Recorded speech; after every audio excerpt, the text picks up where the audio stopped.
So today we're going to dive into one of the most foundational ideas in Islam, that Muhammad is the seal of the prophets. But what does that really mean? Is it the final word, the absolute end of all divine messages for humanity? Or could it mean something else entirely? Let's get into it. It all boils down to this one powerful verse from the Quran. It says Muhammad is the Rasulullah, the messenger of God, and also the khátam al-nabíyyín, the seal of the prophets. That last phrase, that's the key that unlocks this entire conversation. Now, for centuries, the most widely accepted view has been pretty straightforward. Seal means finality. Done. Finished. Just like commentator Yusuf Ali puts it, when you seal a document, it's complete. You can't add anything more. So in this view, Muhammad is the very last prophet, and that long line of messengers is closed for good. The story, essentially, is over. And look, this is way more than just some dusty theological debate. This idea of finality has huge real-world consequences. For new religious movements like the Bahá'í Faith, which claims a new revelation after Muhammad, this interpretation can lead to accusations of apostasy. So you can see why understanding what this really means is so critical. But here's where things get interesting. What if we've been looking at this through too narrow of a lens? I mean, does the word seal only mean the end? This is where we're invited to peel back the layers and look a little closer at the original language, at the context. So let's start with the words of the Quran itself. It actually uses two different terms that often get lumped together, prophet and messenger. And it turns out the distinction between them is a really big deal. Okay, so check this out. A nabi, or a prophet, is usually someone in that biblical Abrahamic line. But a rasul, a messenger, seems to have a different job. They come with a new, powerful message. And here's the clincher. The Quran commands people to obey a rasul 28 different times, but it never uses that word for a nabi. That really hints at a difference in their authority and their mission, right? So here's the crucial point that some scholars make. If Muhammad is the seal of the prophets, the nabíyyín, maybe it means he's closing that specific line of Abrahamic prophethood. But it doesn't automatically mean there can't be future messengers or rusul who come with a different mission for a new day. All right, so let's shift gears and focus on that word, seal. It turns out that back in early Islamic times, the word khátam was incredibly rich with meaning, way more than just last.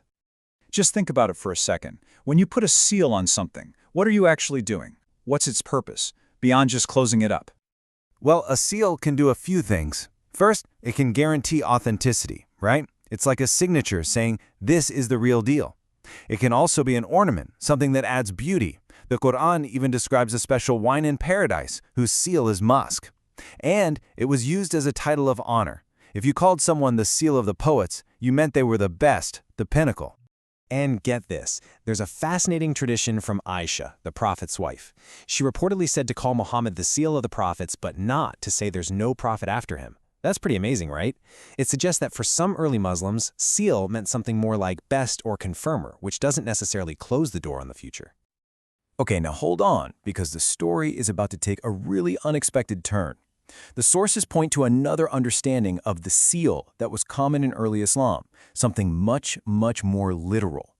So believe it or not, tons of early traditions describe the khátam al-nabúwah, the seal of prophethood, as an actual physical mark on Muhammad's body, between his shoulder blades. It was seen as a literal sign from God, a physical mark of his authenticity. This completely changes the meaning, doesn't it? It's not about a point in time, it's about a sign of his identity. So we have all these different pieces, the language, the different meanings of seal, this physical mark. How does it all fit together?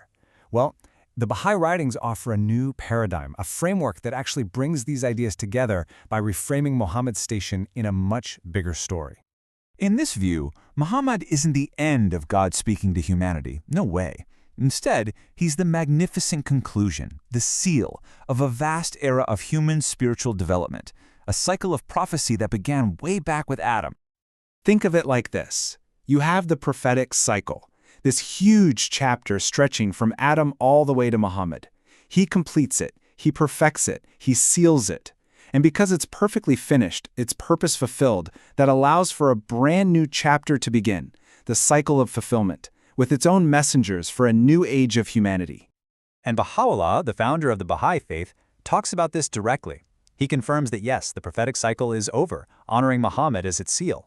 But he also announces that something new has arrived. So in this way, the end of one thing and the beginning of another aren't in conflict at all. They're part of the same grand unfolding plan. But here's the kicker. This idea of a new cycle isn't just a fresh interpretation. Its followers believe it is the actual fulfillment of prophecies from right inside the Quran and Islamic tradition. So check this out. There's a prophecy in the Quran that speaks of a divine day that is like 1,000 years. Well, the Islamic calendar starts in the year 622. If you count forward 1,000 Islamic years, you land right around the year 1844 on the Western calendar. And what happened in 1844? The Bab, the forerunner of the Bahá'í Faith, declared his mission.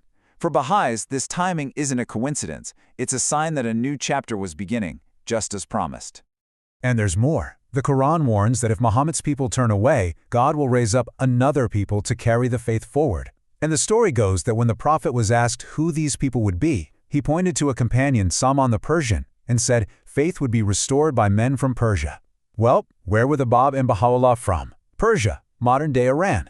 So from this viewpoint, their appearance doesn't break the seal, it fulfills the promise it guaranteed. So when you put it all together, the language, the history, the cycles, and these specific prophecies, a whole new picture emerges. An argument that a new revelation isn't a contradiction of Islam at all, but the promised fulfillment of its own prophecies for a great day of God.